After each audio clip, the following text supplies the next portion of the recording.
जय हिंद। हम क्लास 10 का साइंस पढ़ रहे हैं जिसमें रासायनिक अभिक्रियाएं एवं समीकरण चैप्टर पढ़ रहे हैं, केमिकल रिएक्शन एंड इक्वेशन।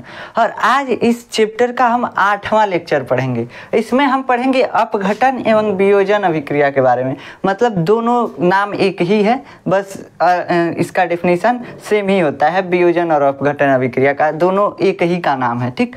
तो आज इसके बारे में समझेंगे। हम पिछले लेक्चर में संयोजन या योगात्मक अभिक्रिया के बारे में पढ़े थे, कॉम्बिनेशन रिएक्शन के बारे में पढ़े थे, और ये भी समझे थे कि रासायनिक अभिक्रिया के प्रकार कितने होते हैं और आखिर इस प्रकार को बनाया काहे गया है। आखिर एक चीज को बांटने का क्या जरूरत था। जब एक चीज हमको समझ में आ रहा था तो इसको काहे लिए बांट दिया गया कि अलग अलग ही पढ़ो कैसे काहे लिए बांट दिया गया, इसके बारे में हम पिछले लेक्चर में पढ़ चुके हैं, ठीक। और आज हम इस लेक्चर में पढ़ेंगे अपघटन या वियोजन अभिक्रिया के बारे में। इसको बोलते हैं डिकम्पोजिशन रिएक्शन। क्या बोलते हैं? Decomposition reaction. देखो, पिछले लेक्चर में हम दो चीज को जोड़े थे और तीसरका बनाए थे। दो से अधिका जोड़ के तीसरका बना रहे थे, मतलब कॉम्बिनेशन करा रहे थे। दो लोगों में कॉम्बिनेशन करा रहे थे, ठीक, और एक चीज बना रहे थे, ठीक। तो दो लोगों को मिला करके एक बना दे रहे थे, बस यही कर रहे थे। अब इसमें क्या करना है, इसमें हमको ब्रेकअप कराना है। समझिए यहाँ पे अपघटन या वियोजन अभिक्रिया ये क्या होता है। अपघटन मतलब बिखरना। क्या होता है? बिखरना, टूटना, ठीक। तो अपघटन या वियोजन, वियोजन मतलब भी टूटना ही होता है।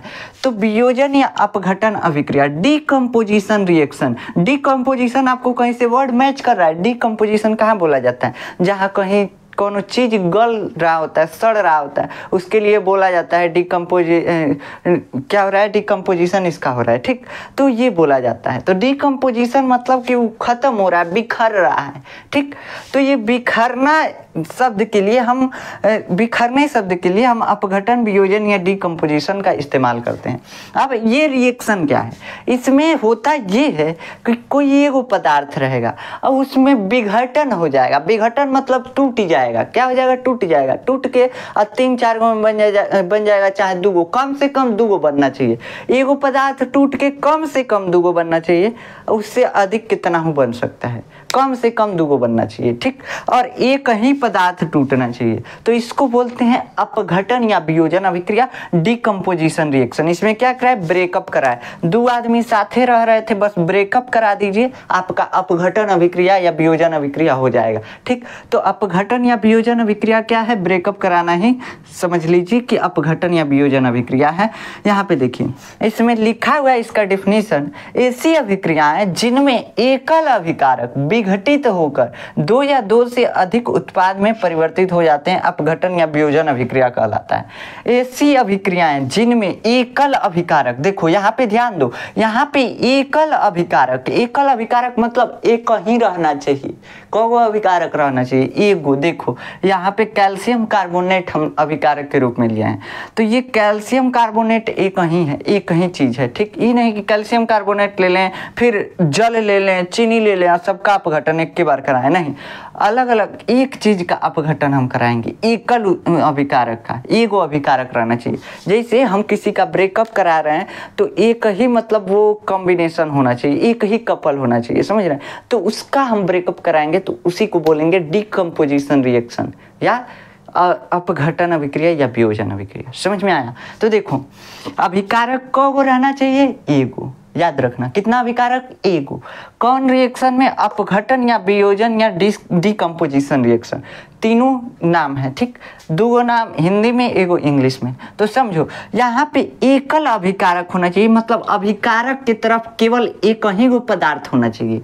उसके बाद एकल अभिकारक विघटित होकर, मतलब टूट जाएगा, विघटित होकर 2 या 2 से अधिक उत्पाद में परिवर्तित होते हैं। 2 गो उत्पाद बन सकता है, हो सकता है 3 गो बन जाए, हो सकता है 4 गो बन जाए, लेकिन कम से कम क गो उत्पाद बनना चाहिए? 2 गो बनना चाहिए। देखो यहाँ पे CaO और CO2 बनाया, अभी समझाते हैं कैसे बने। तो उत्पाद में परिवर्तित हो जाते हैं, अपघटन अभिक्रिया या वियोजन अभिक्रियाएं कहलाती हैं, ठीक। इतना समझ में आया? अब देखिए, ये जितने भी डिकम्पोजिशन रिएक्शन होते हैं, जितने भी अपघटन अभिक्रियाएं होती हैं ना, उसमें ऊष्मा देना पड़ता है, हीट देना पड़ता है। किसी को अलग कराना है तो उसमें क्या करना पड़ेगा, दोनों में एकदम खीस बनाना पड़ेगा, एकदम किचकिचा के गुस्सा हो जाए सब, तब जाके अलगे होंगे सब, समझ रहे हैं। तो इसके लिए क्या चाहिए, हीट चाहिए, मतलब कि गुस्सा चाहिए। वैसे ही इसमें क्या है, इस सभी पदार्थों में जितने भी डिकम्पोजिशन रिएक्शन होते हैं, इसमें सभी में ऊष्मा दिया जाता है। क्या दिया जाता है बाबू, ऊष्मा दिया जाता है, हीट दिया जाता है, सामान्यतः लिखा हुआ है। मतलब कि अगर हम नॉर्मली देखें तो कहीं कहीं हो सकता है कि कुछ और दिया जाए, जैसे इलेक्ट्रिसिटी भी दिया जाता है, तो वो कहीं कहीं हो सकता है, लेकिन ज़्यादातर हीट दिया जाता है, ऊष्माशोषी होती हैं। ये अभिक्रियाएं सामान्यतः ऊष्माशोषी होती हैं। ऊष्माशोषी का मतलब कि उसको गर्म करेंगे तब वो अपघटन अभिक्रिया होगा। क्या करेंगे, गर्म करेंगे तब अपघटन अभिक्रिया होगा। जैसे मान लीजिए नमक और पानी घुला हुआ है, उसको गर्म कीजिए, पनिया उड़ जाएगा अलगे और जो नमक है वो अलगे बच जाएगा, तो यह अपघटन हुआ। इसमें क्या हुआ, हम हीट दिए, गर्म किए, तो गर्म किए तो क्या किए, वो ऊष्मा सोख करके पानी ऊपर उड़ गया भाप के रूप में और नमकवा नीचे बैठ गया, मतलब अपघटन हो गया, दोनों बिखर गए, सब दोनों का ब्रेकअप हो गया। इतना समझ में आया।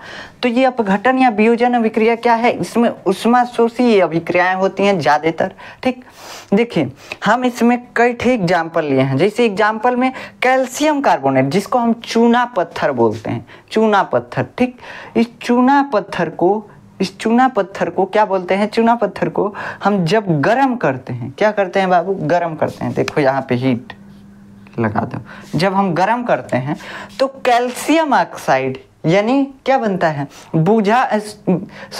बुझा हुआ चूना नहीं, देखिए बिना बुझा हुआ चूना बनता है। क्या बनता है, बिना बुझा हुआ चूना बनता है और कार्बन डाइऑक्साइड गैस निकलता है। कैल्शियम कार्बोनेट वो चूना का पत्थर होता है, पत्थर समझ रहे हैं ना, चूना टाइप का होता है, आप जानते होंगे। तो उसको जब गर्म किया जाता है, CaCO3 यानी कैल्शियम, कार्बन और ऑक्सीजन, इन तीनों का कॉम्बिनेशन कैल्शियम कार्बोनेट कहलाता है। तो ये जब इसको गर्म किया जाता है, हीट किया जाता है, तो कैल्शियम ऑक्साइड बनता है, बिना बुझा हुआ चूना बनता है और कार्बन डाइऑक्साइड बनता है। ठीक, तो देखो ये रिएक्शन जो है ना बहुत ही इम्पोर्टेंट है। ये हर बार रिएक्शन ही पूछता है, हर बार पेपर में पूछता है, पूछेगा ना, जानते हैं क्या पूछेगा कि पुताई करने के लिए, मतलब पेंटिंग करने के लिए, सफ़ेद पेंटिंग करने के लिए किस पदार्थ का उपयोग किया जाता है, उसका नाम बताइए, उसका रासायनिक सूत्र बताइए और उसकी जल के साथ अभिक्रिया लिखिए। दे देगा आपको, क्या बोलेगा कि एक्स पदार्थ, कौन सा एक्स पदार्थ है जिससे पेंट किया जाता है, मतलब पुताई की जाती है, किसकी, दीवार की। ठीक, तो सफ़ेद चूना से दीवार की पुताई की जाती है। तो देखो ये बोला है कि कौन सा एक्स पदार्थ है जिससे पुताई की जाती है दीवार की। ठीक, उसके बाद इसका नाम बताओ, नाम बताना पड़ेगा, सूत्र बताना पड़ेगा और उसके बाद बोल देगा ना कि इसका जल के साथ अभिक्रिया लिखो। मतलब कि अगर इसको पनिया में घोर रहे हैं तो क्या होगा, इसके बारे में लिखने को बोलता है। तो जल से अभिक्रिया, H2 से अभिक्रिया। ठीक, रिएक्शन। तो ये क्या कर देगा, 3 क्वेश्चन एक ही क्वेश्चन में देगा। ये क्वेश्चन हर बार पूछता है बाबू, तो इसको एकदम तैयार करना। देखो हम बता दे रहे हैं, इसमें हम जो पेंटिंग के लिए यूज करते हैं वो पाउडरवा जानते हैं क्या होता है, जो चूना हम लाते हैं पेंट करने के लिए दीवार वाल, वो चूना जो होता है वही कैल्शियम ऑक्साइड होता है, यानी बिना बुझा हुआ चूना होता है। उसको पानी में घोरते हैं, तो वह पूछ रहा है पनिया में जब घोर रहे हो तो क्या क्या हो रहा है, इसके बारे में पूछता है। ठीक, तो अभी हम इस क्वेश्चन को लास्ट में बताएंगे, कैसे कि आप फिर भूल जाएंगे विघटन या अपघटन अभिक्रिया क्या होता है। ठीक, तो समझिए, बस इतना समझिए, कैल्शियम कार्बोनेट और कैल्शियम ऑक्साइड बना, कार्बन डाइऑक्साइड बना। जब कैल्शियम कार्बोनेट टूटा तो गर्म किए तो विघटन हो गया। ऐसे ही PbNO3 का होल ट्वाइस यानी लेड नाइट्रेट, इसको क्या पढ़ेंगे, लेड, Pb से लेड और नाइट्रेट, इसको नाइट्रेट पढ़ते हैं NO3 को, तो PbNO3 का होल ट्वाइस यानी लेड नाइट्रेट, इसको ट्वाइस पढ़ते हैं, 2 है तो ट्वाइस, 3 रहेगा थ्राइस। किसका ट्वाइस है, NO3, पूरे के बाहर कोष्टक लगा हुआ है, तो इसको क्या पढ़ते हैं, NO3 का होल ट्वाइस। ठीक, मतलब NO3 के ऊपर 2 है, ये समझ में आता है। तो PbNO3 का होल ट्वाइस मतलब लेड नाइट्रेट को जब हम तोड़ते हैं, मतलब गर्म करते हैं, सब में ज़्यादातर में हीट दिया जाएगा। देखो ना यहाँ पे लेड नाइट्रेट को जब हम गर्म करते हैं तो क्या होता है, जब गर्म करते हैं तो लेड ऑक्साइड बनता है। लेड मतलब क्या होता है, शीशा। देखो लेड मतलब शीशा होता है, लेकिन यहाँ पे बैटरी में एक लेड होता है, उसी को लेड बोल रहा है। तो लेड नाइट्रेट को जब हम गर्म करते हैं तो लेड ऑक्साइड बनता है और NO2 यानी नाइट्रोजन डाइऑक्साइड और ऑक्सीजन बनता है। तो इस रिएक्शन को भी आप नोट कर लीजिए। ये बहुत कम एग्जाम में ये रिएक्शन पूछता है, लेकिन कभी कभार पूछ सकता है, ठीक। तो इसको भी नोट कर लीजिए, ये मोस्ट इम्पोर्टेंट नहीं है लेकिन इम्पोर्टेंट है। तो PbNO3 को यानी लेड नाइट्रेट को जब हम गर्म करते हैं, क्या करते हैं, लेड नाइट्रेट को जब गर्मी दिया जाएगा, गर्म किया जाएगा तो लेड ऑक्साइड बनेगा, नाइट्रोजन डाइऑक्साइड बनेगा और ऑक्सीजन बनेगा। क्या चीज़ है इसमें, नाइट्रोजन और ऑक्सीजन है। ऑक्सीजन 3 गो है तो नाइट्रोजन डाइऑक्साइड, एक ऑक्सीजन बचा, किसमें चला गया, वो ऑक्सीजन बन जाता है, ठीक। समझ में आया। उसके बाद देखिए H2O, इसका हम पिछले लेक्चर में बताए थे आपको कि जब जल को गर्म किया जाता है तो वो हाइड्रोजन और ऑक्सीजन में टूट जाता है, लेकिन गर्म करके इसको तोड़ना ना बहुत ही डिफिकल्ट होता है। 2200 डिग्री सेल्सियस लगेगा तब 3% शायद टूटता है, ठीक। तो देखो इसको गर्म करके नहीं तोड़ते हैं हम, जल को मिलाने के लिए तो मिला देते हैं। 100 डिग्री सेल्सियस पे हाइड्रोजन और ऑक्सीजन को मिलाइए, मिल जाएंगे, सब कंबाइन हो जाएंगे सब, लेकिन इन सब में बहुत बढ़िया बॉन्डिंग हो जाता है, एक दूसरे पे विश्वास बहुत ही अच्छा रहता है। अब इसको ब्रेकअप कराने की कोशिश करेंगे गर्मी से तो नहीं होता है, सब ये सब ब्रेकअप नहीं करता है, एक दूसरे पे बहुत विश्वास करता है सब हाइड्रोजन और ऑक्सीजन। तो क्या करना पड़ता है, इसको 2200 डिग्री सेल्सियस टेम्परेचर दिया जाता है, तब जाके कहीं बहुत कम विघटन होता है, बहुत कम ब्रेकअप होता है। H2O का विघटन, H2O का विघटन किससे किया जाता है, H2O का विघटन इलेक्ट्रोलाइसिस से किया जाता है। किससे, इलेक्ट्रोलाइसिस से। काहे इलेक्ट्रोलाइसिस से, गर्म करने पे बहुत ज़्यादा हमको हीट देना पड़ रहा है, तो इतना हीट कहाँ से लाएंगे, 2200 डिग्री, कम होता है 2200। अब बताओ कोनो बर्तन में पानी रखोगे ना तो एल्युमिनियम का जो मेल्टिंग पॉइंट होता है 600 होता है, कौन ही बर्तन में रखोगे, एल्युमिनियम का ही तो हमारे पास बर्तन होता है, 600 पे एल्युमिनियम ही मेल्ट हो जाएगा, पनिया कहाँ जाएगा। तो पानी को गर्म करने के लिए 2200 डिग्री चाहिए, एगो तो बर्तन नहीं मिलेगा, उतना टेम्परेचर हम कहाँ से लाएंगे। अब उसके बाद देखा जाए तो बहुत कम इसमें विघटन देखने को मिलता है, इसलिए हम क्या करते हैं, इलेक्ट्रोलाइसिस इसका कर देते हैं। इलेक्ट्रोलाइसिस का मतलब कि लाइट देके, बिजली दे करके, मतलब कि विद्युत धारा प्रवाहित करते हैं। देखिए बोर्डे में तार खोस दीजिए और ले जाके पानी में डुबा दीजिए, इलेक्ट्रोलाइसिस होने लगता है। अब कहेंगे कि ले जाके खोसेंगे डुबाएंगे, नहीं होगा। काहे नहीं होगा, प्रैक्टिकल ऐसा नहीं होता है। काहे नहीं होगा, जब तक उसमें आप इलेक्ट्रोलाइट नहीं मिलाएंगे, नमक नहीं मिलाएंगे, तब तक नहीं होगा। काहे से कि पानी में विद्युत धारा का प्रवाह नहीं होता है जब तक उसमें इलेक्ट्रोलाइट ना हो, ठीक। तो इसलिए हमको क्या करना पड़ता है, नमक मिलाना पड़ता है।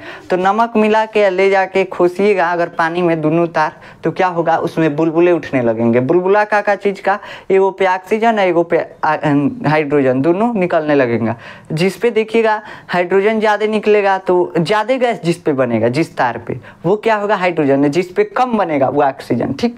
तो समझिए यहाँ पे क्या हो रहा है, H2O का विघटन कैसे कराते हैं, विद्युत धारा प्रवाहित करके। 2 इलेक्ट्रोड डाल देते हैं। इलेक्ट्रोड का मतलब राड, समझ रहे हैं, राड। पानी भर लीजिए, उसमें नमक घोर दीजिए और 2 राड ले जाके डाल दीजिए और दोनों राडवा में लाइट दे दीजिए, इलेक्ट्रिसिटी दे दीजिए। इसका अपघटन होने लगता है, हाइड्रोजन और ऑक्सीजन निकलने लगेंगे सब पानी में से, ठीक।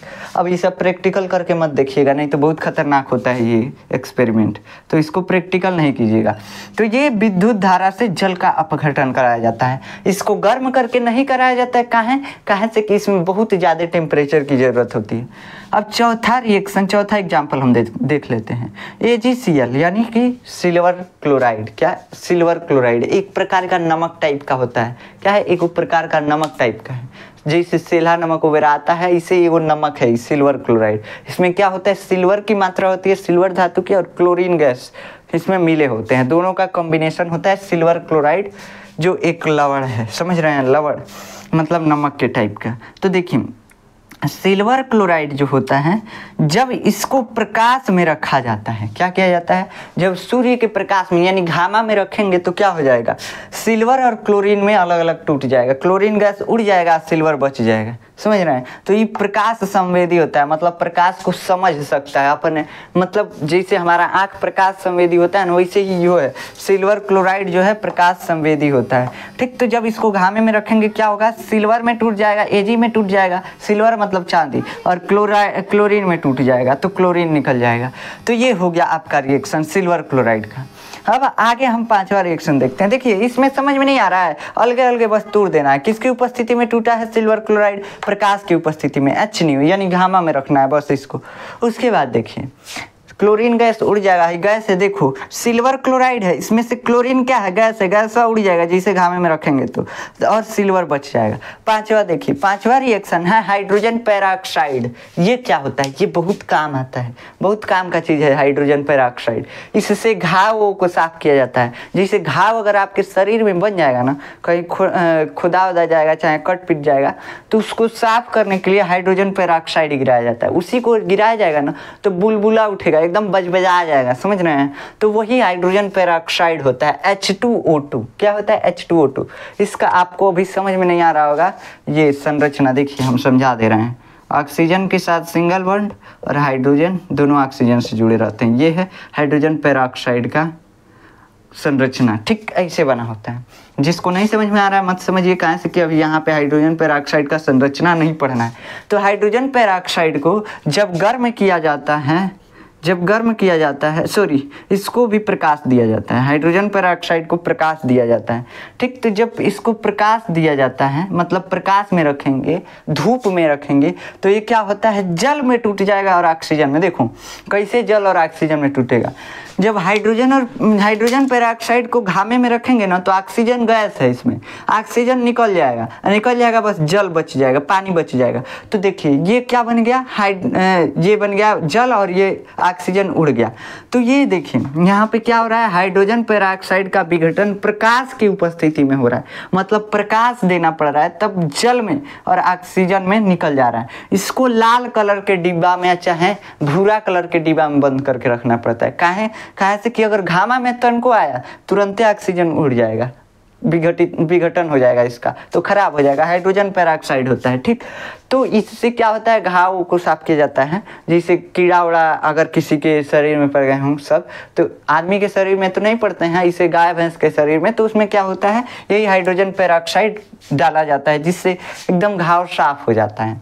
इसके बाद देखिए अब ये इक्वेशन भी बहुत कामयाब इक्वेशन है। ये जो हम 6वां एग्जाम्पल दिए हैं बहुत कामयाब है, बहुत ज़्यादा काम करता है। अभी समझाते हैं कैसे। ये आ भी सकता है आपके पेपर में, बहुत ज़्यादा आने के चांसेस हैं, तो इस पर भी मोस्ट इम्पोर्टेंट लगा लीजिए। देखिए पोटेशियम क्लोरेट को क्या बोले, पोटेशियम क्लोरेट को जब मिलाया जाता है, जब पोटेशियम क्लोरेट को हीट किया जाता है, क्या किया जाता है, पोटेशियम क्लोरेट को हीट किया जाता है, तो क्या बनता है, पोटेशियम क्लोराइड बनता है और ऑक्सीजन बनता है। इसका मतलब क्या है, इसका मतलब ये है कि एगो पोटेशियम क्लोरेट एगो सॉलिड पदार्थ है, ठीक। जब इसको हीट किया जाता है, क्या किया जाता है, गर्म किया जाता है, तो पोटेशियम क्लोराइड बनता है। ये क्या है, पोटेशियम क्लोराइड एगो प्रकार का इहो नमक है, समझ रहे हैं, लवण है। तो बस समझिए कि पोटेशियम क्लोराइड एक प्रकार का नमक है, एगो नमक बनता है और उसके बाद क्या बनता है, ऑक्सीजन गैस निकलता है। अब ऑक्सीजन गैस बनाने के लिए इसी का यूज किया जाता है, समझ रहे हैं, इसी का यूज किया जाता है। काहे, अब हम जल में इलेक्ट्रोलाइसिस करा के भी तो निकाल सकते थे ऑक्सीजन। देखिए H2+O2, इसका इलेक्ट्रोलाइसिस करा, उल्टा रिएक्शन होगा। देखिए यहाँ से हम रिएक्शन लिख रहे हैं फिर से, H2O, ठीक। इसका रिएक्शन कराएंगे तो H2+O2 मिलेगा, ठीक। और यहाँ पे 2 लगाना पड़ेगा। अब देखो हम यहाँ पे इलेक्ट्रोलाइसिस करा के काहे नहीं जल से ऑक्सीजन लिए हैं, इसलिए जल से नहीं लिए हैं, काहे से कि जल का 2 अणु विघटन होगा तो क्या बनेगा, 2 अणु हाइड्रोजन का, 1 अणु ऑक्सीजन का। देखो यहाँ पे 2 अणु का विघटन कराना पड़ रहा है, 2 अणु का ब्रेकअप कराना पड़ रहा है, तब जा करके 1 ऑक्सीजन का अणु मिल रहा है। यहाँ पे देखा जाए तो यहाँ पे पोटेशियम क्लोरेट के 2 अणु का विघटन कराने से ऑक्सीजन का 3 गो अणु मिल रहा है, एगो अधिक का मिल रहा है। तो हिवा का है हम अपना टाइम वेस्ट करने जाएं, चलो ना वहीं पे पोटेशियम क्लोरेट को ही विघटित करा देते हैं, ब्रेकअप इसी का करा देते हैं। तो इसी का इसीलिए विघटन कराया जाता है, समझ रहे हैं। तो यहाँ पे पोटेशियम क्लोरेट KClO3 जिसका सूत्र होता है रासायनिक सूत्र, इसको जब गर्म किया जाता है तो पोटेशियम क्लोराइड बनता है और ऑक्सीजन बनता है। ये जब गर्म करेंगे तो बहुत धीरे रिएक्शन होता है, बहुत धीरा होगा, बहुत कम ऑक्सीजन निकलेगा, बहुत कम पोटेशियम क्लोराइड मिलेगा, ठीक, मतलब बहुत धीरे ही टूटेगा, ब्रेकअप बहुत धीरे होगा इसका। लेकिन अब मान लो एगो झगड़ा कराने वाला लगा दिया जाए इसके बीचवा में, तो क्या होगा, तभी तेज होने लगेगा रिएक्शन। तो MnO2 मतलब कि मैग्नीज ऑक्साइड, क्या बोलते हैं, मैग्नीज डाइऑक्साइड, इसको क्या बोलते हैं, ये उत्प्रेरक है। क्या है, उत्प्रेरक है, ठीक। तो ये उत्प्रेरक का काम करके इस पोटेशियम क्लोरेट को पोटेशियम क्लोराइड और ऑक्सीजन में तोड़ देता है। जब तोड़ता है तो ऑक्सीजन हम इकट्ठा करके ऑक्सीजन सिलेंडर में भर लेते हैं, ले जाके हॉस्पिटल में देंगे, हिला कोरोना में लगाइए, समझ रहे हैं। तो कोरोना में लगाने के लिए यहीं से ऑक्सीजन निकलता है। अब ये रिएक्शन यही है, मतलब यही प्रोसेस कराया जाता है, गर्म किया जाता है और MnO2 यानी मैग्नीज डाइऑक्साइड मिलाया जाता है, मैग्नीज डाइऑक्साइड, ठीक, बार बार भूल जा रहे हैं, मैग्नीज डाइऑक्साइड, ठीक, ये उत्प्रेरक के रूप में मिलाया जाता है। तो उत्प्रेरक के रूप में मिला दिया जाएगा पोटेशियम क्लोरेट में और हीट कर दिया जाएगा, गर्म कर दिया जाएगा, जिससे पोटेशियम क्लोराइड बन जाएगा और ऑक्सीजन बन जाएगा, ठीक। तो ये होता है रिएक्शन ऑक्सीजन बनाने का। अब भोजन के पाचन में क्या होता है, भोजन के पाचन में भी क्या होता है, अपघटन होता है, यानी कि वियोजन होता है, ब्रेकअप होता है। भोजन को कैसे देखो, ब्रेकअप कैसे होता है। अब हम रोटी लेते हैं, खाते हैं, कूचते हैं, टूट जाता है, अंदर जाएगा पेट में, उसमें हाइड्रोक्लोरिक एसिड मिलता है, एकदम खबड़ के उसको और ही तोड़ देता है। उसके बाद आंत में जाता है, आंत भी और ही उसको विघटित करता है और ही छोट टुकड़ा में तोड़ता है। देखो सब मिला के अब बन जाता है क्या, सब मिला के कार्बोहाइड्रेट वगैरह सब मिला के ग्लूकोज बन जाता है, समझ रहे हैं। तो ग्लूकोज जब बन जाता है तब जाके मतलब सारा भोजन टूट करके ग्लूकोज में परिवर्तित हो जाता है, ठीक। कार्बोहाइड्रेट वगैरह सब टूट करके ग्लूकोज यानी शर्करा में परिवर्तित हो जाता है, ठीक। तो ये होता है रिएक्शन पाचन का। पाचन में हम पढ़ा चुके हैं इसको, रिएक्शन को आप जाकर देखेंगे तो आपको समझ में आ जाएगा कि पाचन का रिएक्शन बायोलॉजी में पढ़ाए हुए हैं हम। पाचन में क्या होता है, भोजन लेते हैं, कूचते हैं, काटते हैं, उसके बाद एंजाइम वगैरह मिलता है, भोजन और ही चीज़ में टूटता है, कार्बोहाइड्रेट वगैरह सब मिलता है, ठीक। उसके बाद पेट में जाता है, हाइड्रोक्लोरिक एसिड उसको तोड़ देता है। तो पाचन में क्या होता है, हर जगह भोजन टूटता है, जहाँ टूटने का सवाल खड़ा होगा वहाँ विघटन, समझ में आया, विघटन या वियोजन अभिक्रिया। तो आशा है कि आपको विघटन या वियोजन अभिक्रिया समझ में आया होगा। अब हम समझाते हैं यहाँ पे जो हम क्वेश्चन आपको किए थे, क्या कि कैल्शियम कार्बोनेट और को जब गर्म किया जाता है तो कैल्शियम ऑक्साइड और कार्बन डाइऑक्साइड बनता है, ठीक। अब इसमें हमको क्वेश्चन पूछता है कि उस पदार्थ X का नाम बताइए, ऐसे ही पूछता है, उस पदार्थ X का नाम बताइए। आप कंफ्यूज आ जाएंगे कि मैथ का क्वेश्चन है, कहा कि X दिया है, तो उस पदार्थ X का नाम बताइए जिससे पुताई की जाती है, रंगाई की जाती है, ठीक। और उसका जल के साथ अभिक्रिया लिखिए और उसका रासायनिक सूत्र लिखिए। तो बाबू देखो, ये जो है CaO यानी कैल्शियम ऑक्साइड, बिना बुझा हुआ चूना, इसी का पाउडर आता है। ये या तो क्रिस्टल रूप में, देखिए दो फॉर्म में मिलता है, या तो क्रिस्टल रूप में या तो पाउडर। अब क्रिस्टल का होता है, क्रिस्टल मतलब पहले आता था एगो नमक, रोड़ा नमक आता था, उसी को क्रिस्टल बोलते हैं। नमक भी क्रिस्टल, आप चीनी में देखिए, चीनी मिश्री देखे होंगे, चीनी का दाना भी क्रिस्टल है और मिश्री जो होता है वो भी क्रिस्टल है। और रोड़ा नमक जो होता है, ढेला ढेला आता था पहले नमक, उसको पीस के खाया जाता था, ठीक।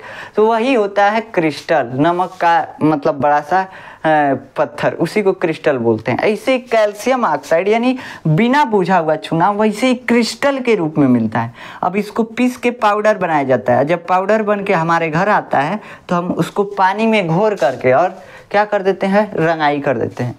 अब देखिए यहाँ पे ये कैल्शियम ऑक्साइड को बोल रहा है कि इसका नाम लिखिए। तो कैल्शियम ऑक्साइड इसका नाम है कैल्शियम